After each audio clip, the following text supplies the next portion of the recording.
devagar aqui para não me cansar muito. Eu tinha inicialmente pensado de refletir um pouquinho com vocês, nesta noite, sobre os discursos do Papa Francisco no Brasil, quando ele veio nessa visita agora por ocasião da Jornada Mundial da Juventude. Mas depois eu achei melhor a gente refletir um pouquinho sobre o texto de estudo que a Assembleia dos Bispos produziu esse ano, Comunidades e Comunidades, uma nova paróquia, que está lá o título do nosso quadro. Esse texto ele não é um texto definitivo, porque a Assembleia dos Bispos nós achamos melhor que o texto voltasse para as dioceses, para as paróquias, para as comunidades, que fosse retomado, refletido, e depois que possam ser colocados acréscimos, dadas contribuições, e depois será produzido um texto definitivo com a retomada no próximo ano na Assembleia Nossa dos Bispos. Então, entre um e outro, eu preferi ficar com esse documento de estudos, e nós vamos ver um pouquinho rapidamente a estrutura do documento, depois vamos fixar um pouco no segundo capítulo. Quem de vocês aqui faz o curso de Teologia para Leigos? Que acompanhou agora esses dias que eu fiz uma colocação sobre esse documento? Você estava lá, né? Luiz Henrique, e você também estava lá, né? Muito bem. Então nós vamos, aqui no meu relógio são 8h54, tem de 40 a 50 minutos, é isso, né? Nós vamos repetir um pouco até onde for possível avançar, caminhar, nós vamos. Depois, o aperitivo fica por conta de vocês adquirirem o texto. O texto esse aqui, ele é na cor verde, exatamente porque é um documento de estudo. Os documentos da CNBB na cor azul já são os documentos definitivos, já são os textos prontos, como o texto produzido pela Assembleia. Esse é um texto de estudo. Toda a coleção verde da CNBB é a coleção de estudos dos documentos produzidos. Então vamos acompanhar aqui no painel esse documento. Esse documento tem como conteúdo uma introdução, e daí o primeiro capítulo é a perspectiva bíblica, que é recuperar a comunidade, a nova experiência de Deus, o Abá, a missão do Messias, a novidade do reino, o novo estilo de vida comunitária e o novo modo de ser pastor. Depois continua ainda o ensinamento novo, a nova Páscoa, Pentecostes, o novo povo de Deus, a nova comunidade cristã, a missão, a nova esperança, a comunidade eterna. Então o primeiro capítulo é essa perspectiva bíblica, toda a fundamentação bíblica do quê? Da comunidade. O texto é Comunidade de Comunidades, uma nova paróquia. Então, toda a fundamentação bíblica é para nos mostrar que Deus é comunidade, o Abá, que o Filho revela, e depois o Espírito que é derramado em nosso coração, nós podemos nele, no Filho, também chamar a Deus de Pai, E depois toda a história da salvação, passando pela Páscoa do Senhor ressuscitado, até Pentecostes, que marca o início do novo povo de Deus, que é o início da igreja, e a comunidade que, uma vez inquirida pelo Espírito, ela vai em missão, E nós caminhamos hoje pressurosos rumo à vida eterna, na comunhão com aqueles que já caminharam neste mundo e com aqueles que vão caminhar depois de nós, como povo da nova aliança. Então, a fundamentação bíblica. O capítulo 2 é a perspectiva teológica. Esse nós vamos trabalhar um pouco mais proximamente, Então, a igreja doméstica, a Domus Ecclesiae, o surgimento das paróquias, a paróquia no Concílio Vaticano II, a renovação paroquial na América Latina e no Caribe, a paróquia como casa da palavra, do pão e da caridade. E a paróquia hoje. Nós não vamos chegar a refletir sobre tudo isso, mas pelo menos no começo ali vamos poder refletir. Depois, desafios no âmbito, aqui já novos contextos, desafios da paróquia. Aqui é o terceiro capítulo. Então, desafios no âmbito da pessoa, no âmbito da comunidade, no intimismo religioso, a mudança da família, os desafios da comunidade, a nova territorialidade, do físico ao ambiental, estruturas obsoletas na pastoral, entre o relativismo e o fundamentalismo, Depois, desafios da sociedade. A sociedade pós-cristã, o pluralismo cultural e a urgência da renovação pastoral. Esse capítulo vai trabalhar assim esses desafios que nós vivemos hoje, né? Diante das mudanças rápidas e profundas que estão acontecendo na sociedade nossa. Né? Que opções fazer, que escolhas fazer hoje. Né? E por fim, as perspectivas pastorais. Né? Então, o documento propõe recuperar as bases da comunidade cristã. Então, viver a palavra, ser comunidade profética, viver a Eucaristia, ser comunidade sacerdotal, e viver na caridade, ser comunidade do reino. Essas três frentes aqui estão presentes na vida de cada um de nós. A palavra, a Eucaristia e a caridade, o amor. Você pode ver que uma comunidade pode começar por um desses três aspectos da comunidade, da base da comunidade cristã. Ela pode começar pela caridade, né?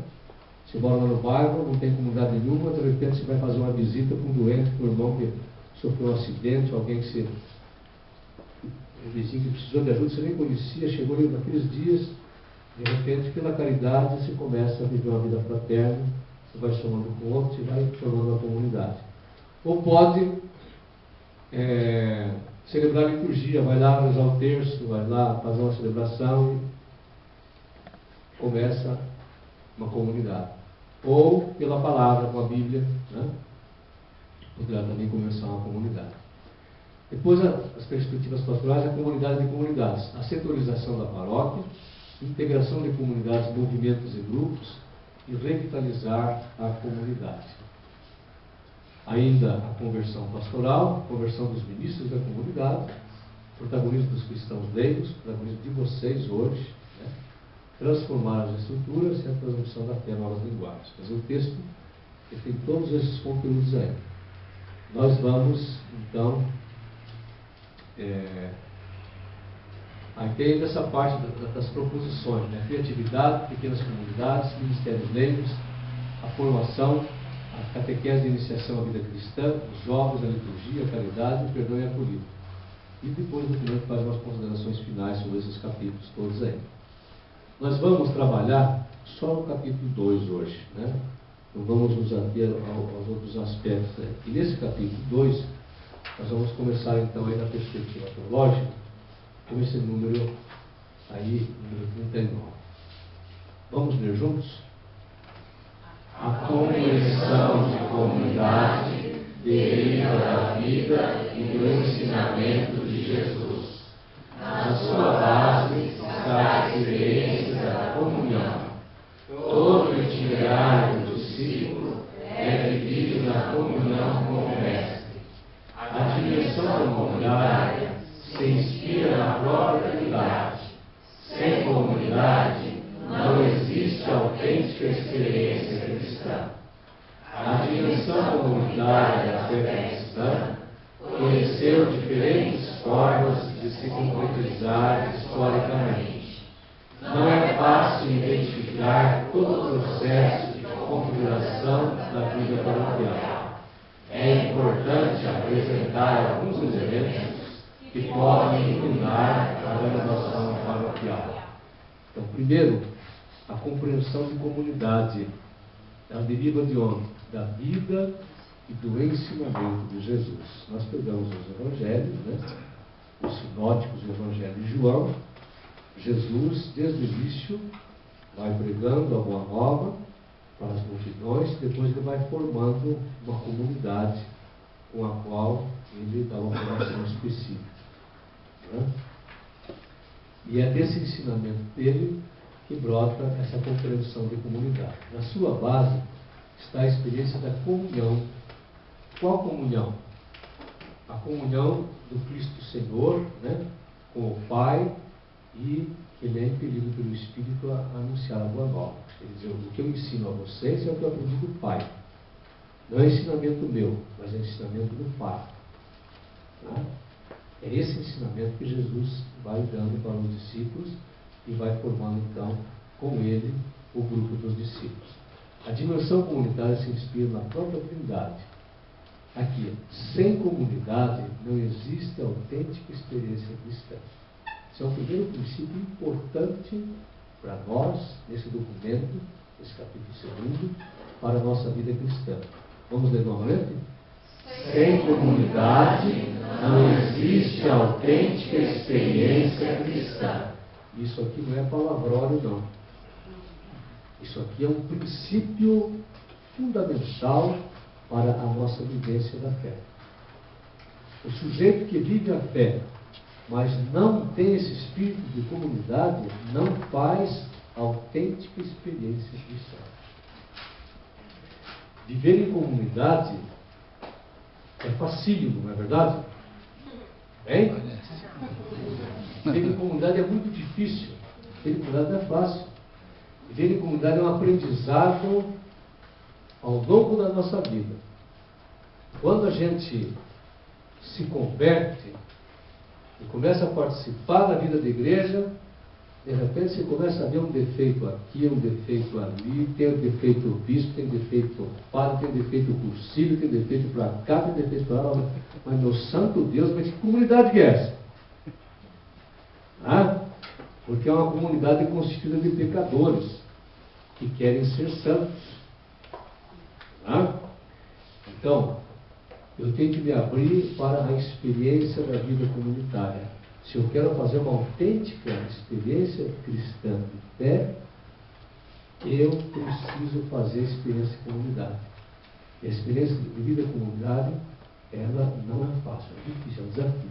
Exige de nós correção fraterna, acolhida dos defeitos do outro, compreensão, paciência, né, diálogo, exige confiança absoluta em Deus, né? Exige confiança no ensinamento de Jesus, exige confiança naquilo que a igreja traz da sua tradição também através dos séculos. Então, sem comunidade não existe experiência autêntica de vida cristã. Esse é um princípio que tem que deixar bem claro para nós, né? E que o documento tem que enfatizar. Então, a dimensão comunitária da fé, ela conheceu formas diferentes de se concretizar na história. Porém, é importante a gente observar em cada tempo. E hoje nós estamos sendo exigidos numa pós-modernidade, né? Desenvolvendo o capitalismo com todos os passos que foram dados, uma sociedade que se pulveriza cada vez mais, o individualismo está cada vez mais acentuado. E como viver numa sociedade que exacerba o individualismo ou viver a vida comunitária? Esse é o desafio nosso. Como viver a minha fé? Se minha fé, a experiência autêntica de vida cristã é a vida comunitária. Que passos eu devo dar para fazer a experiência de vida comunitária hoje? Né? Então vamos em frente. Na Bíblia, há 3 palavras ligadas à paróquia. Paroquia significa estrangeiro, migrante. Paroquém, viver junto a, habitar nas proximidades, viver em casa alheia, em peregrinação. Paroikos, vizinho, próximo, que habita junto. O Novo Testamento identifica os cristãos como peregrinos. Olha que interessante. Nós somos peregrinos. Né? Então a palavra paróquia tem a ver com essa vizinhança, proximidade, aquele que peregrina, né? Aquele que vive junto, aquele que se aproxima do outro. Tem uma noção de comunidade. A igreja é integrada por estrangeiros que estão de passagem. São imigrantes ou peregrinos. O cristão não está em sua pátria definitiva e deve se comportar como quem se encontra fora da pátria. A paróquia é uma estação onde se vive de forma provisória. Muito interessante. Quem está se organizando para viver de forma definitiva vai cair do cavalo, né? Porque nós somos todos peregrinos. Então, essa condição de peregrinos é uma condição assim que a gente deve meditar sobre ela, refletir e aprofundar e integrar na nossa vida. Eu sou peregrino. Né? O peregrino, ele não tem, em definitivo, nas suas mãos, mas provisoriamente, na provisoriedade, caminha na provisoriedade da vida. Né? E aí a gente vai ver como é importante caminhar com o outro, e não caminhar sozinho. Como é importante a vida da paróquia, eu preciso do outro. o outro precisa de mim também. A paróquia é uma estação onde se vive de forma provisória. As primeiras comunidades não são paróquias. Paulo usa a expressão igreja doméstica, domus ecclesiae, pois as comunidades se reuniam nas casas. Né? É a igreja doméstica. Né? Então, São Paulo, nas peregrinações, ele foi formando as comunidades a partir das celebrações nas casas de famílias. Né? A civilização urbana se expandia e promovia uma revolução social e cultural. Paulo funda comunidades nas cidades, entrando na nova organização social que emergia, e cresce uma rede de comunidades cristãs urbanas. Enquanto as comunidades da Palestina eram itinerantes, caminhavam, Paulo passa para o cristianismo de forma sedentária, faz da casa a estrutura fundamental das igrejas e garante comunidades com relações interpessoais, comunhão de fé e participação de todos. Paulo vai formando comunidades. E aonde ele forma comunidades, ele deixa uma pessoa responsável, um presbítero, uma pessoa mais velha, que já tinha uma experiência de fé, para responder por aquela comunidade. Né? Mas as comunidades se reuniam nas casas. Nós temos lá aquele caso da comunidade de Corinto, né?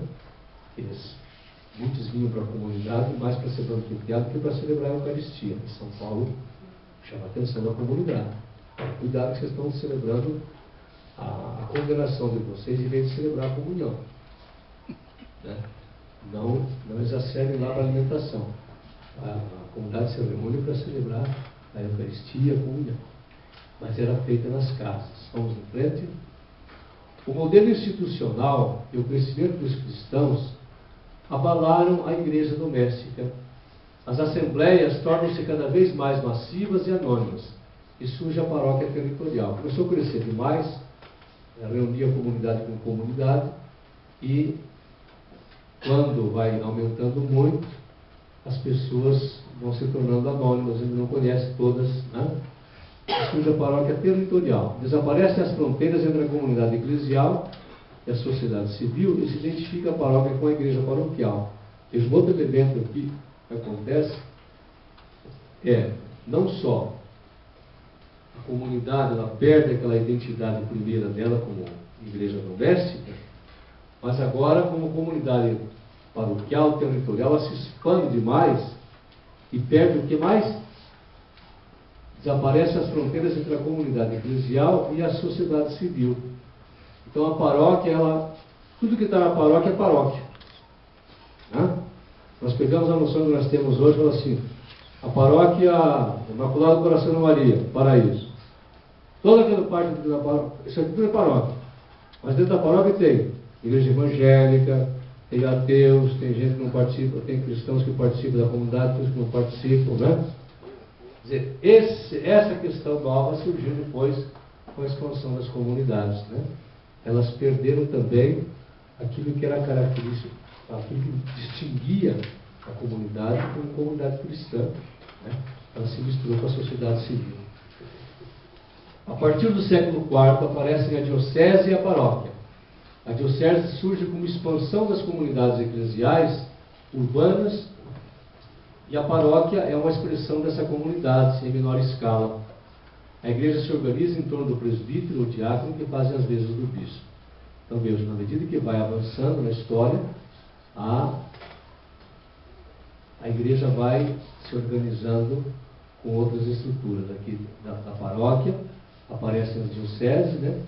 E a diocese surge então como expansão dessas comunidades eclesiais urbanas. As paróquias representam a igreja visível e espalhada por todo o mundo. Então, ainda assim, o que a porção menor identificava mais como igreja era a porção paroquial. Vamos ver. As paróquias surgem da expansão missionária da igreja. Eram originalmente rurais e chegam às cidades devido ao seu crescimento e à impossibilidade do bispo com seu presbitério de atender aos povoados mais distantes. Nascem da preocupação pastoral e missionária e com o tempo passam a ser a igreja instalada na cidade, as paróquias. O Concílio de Trento considera a paróquia sujeito de atuação da Contra-Reforma. Estabeleceu a territorialidade e a criação de novas paróquias para responder ao crescimento populacional. O pároco deve residir na paróquia. Substancialmente, esse modelo chegou até hoje. Então, aqui a gente fez uma caminhada rapidinha, né, a partir do documento. Como é que começa lá com as comunidades, vai passando para as paróquias, depois se expande nas dioceses, né? Mas a gente pode também imaginar assim, como é que surge isso, as mudanças que foram provocando tudo isso, né?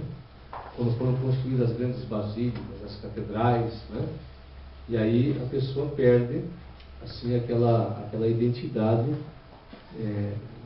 cristã reconhecida na pequena comunidade, né? Vão se tornando cristãos anônimos no meio de grandes massas cristãs, né? No período pré-industrial, a paróquia abraçava a sociedade local como comunidade territorial para atender as famílias. O Código de Direito Canônico de 1917 determina a paróquia com a menor circunscrição local, pastoral e administrativa. O Código de 83 define como comunidade de fiéis, constituída de maneira estável e confiada a um pároco como seu pastor. As paróquias são territoriais, mas podem ser pessoais. A paróquia resiste à renovação. Sua ocupação tem sido culto com pouca força missionária e atuação profética. Aqui é muito importante, essa noção agora já está mais próxima de nós. O Código de 1917 e o Código de 1983. Eu fui ordenado em 1983. Quando eu estudei teologia, o Código de 1917 já não estava mais tendo a sua força, e o Código de 83 não tinha sido aprovado ainda. Então eu fiz teologia, e quando eu acabei de ser ordenado em dezembro de 83, o primeiro trabalho meu como padre foi ler o Código novo, né? Código de 83. E esse código, ele é posterior ao Concílio Vaticano II, que nós estamos comemorando agora os 50 anos, né? Mas vejam, ele já define a comunidade, a paróquia, como comunidade de fiéis. São as pessoas que compõem a paróquia. Vejam, retoma um pouquinho lá na origem, o povo de Deus como comunidade, né? É o território? Mas é a comunidade de fiéis, constituída de maneira estável e confiada a um pároco como seu pastor. Então já é essa noção que nós temos hoje de povo de Deus, advinda do Concílio Vaticano II. É muito importante a gente ter essa noção hoje, porque vejam, cada vez mais as comunidades se multiplicam na nossa sociedade. As igrejas de outras denominações se multiplicam também. Então, quem que é a igreja? É o templo construído? Não, são as pessoas. O que as igrejas fazem hoje? Você pega, por exemplo, a Igreja Universal do Reino, eles têm a celebração, de repente você vê lá perto da igreja deles, tem vários ônibus. Eles trouxeram pessoas de outros lugares para dizer que ali tem uma igreja que se reúne. Assim, você vai nas outras comunidades, muitas funcionam dessa forma. Nós também fazemos assim. Quando nós fazemos grandes celebrações, né? Nós fizemos a celebração da Semana Missionária da Jornada agora, trouxemos representantes de vários lugares para fazer lá no Paraíso nossa celebração da jornada, né? Porque a expressão mais viva de igreja hoje é o povo de Deus, não é o templo, né? Porém, a noção de comunidade, de paróquia, é muito importante. Hoje ainda nós definimos a paróquia como o espaço territorial, mas hoje nós já não temos mais uma obediência como tinha no passado, porque as comunidades eram mais estáveis, a sociedade era mais estável, mas hoje nós não temos mais assim a participação pura, né? Vamos dizer assim, dos cristãos daquela comunidade paroquial, daquela paróquia, naquele território, né? Hoje você mora aqui no bairro do Guanabara, na cidade de Araçatuba, mas de repente participa da paróquia lá do Pinheiro. Ou então mora lá no Rio do Mandarino, mas vai participar lá na São Paulo Apóstolo, né? E assim faz. Quando o padre Marcelo Rossi começou a fazer as celebrações deles na televisão, né? Ele Da noite para o dia, ele invadiu todas as paróquias onde chegava a televisão. Ele chegava, aí o pessoal falou assim: ê, Padre Sérgio, mas Padre Dom é o Padre Marcelo. Que bonito a celebração dele. Você já viu na televisão? Hoje não tem só o Padre Marcelo. Hoje tem uma multidão de padres aí na mídia. Tem padre que grava CD, depois vem na diocese, na região, que quer divulgar o seu CD, e por aí vai. E mais ainda, hoje você entra no computador, lá no seu quarto, sua casa, acessa lá, de repente tem uma missa sendo transmitida lá na Ucrânia. Em ucraniano você pode assistir isso em ucraniano. Não é assim? Sim. E você, quer dizer, a missa entra na sua casa hoje não só pela televisão, mas e de forma múltipla. Pode escolher. Veja as mudanças que aconteceram hoje. Então, essa delimitação territorial da paróquia hoje, ela existe, mas nós já não conseguimos mais manter. Porque o direito canônico ainda de 83, ele fala que o cristão deve se batizar na sua paróquia. Como é que você comprova que você pertence à paróquia? O endereço. O sujeito fala assim: não, mas eu quero batizar lá porque eu participo lá naquela paróquia. Eu não participo aqui nesse território. Não é verdade? Hoje mudou. E como fazer? Então, tem que acentuar hoje a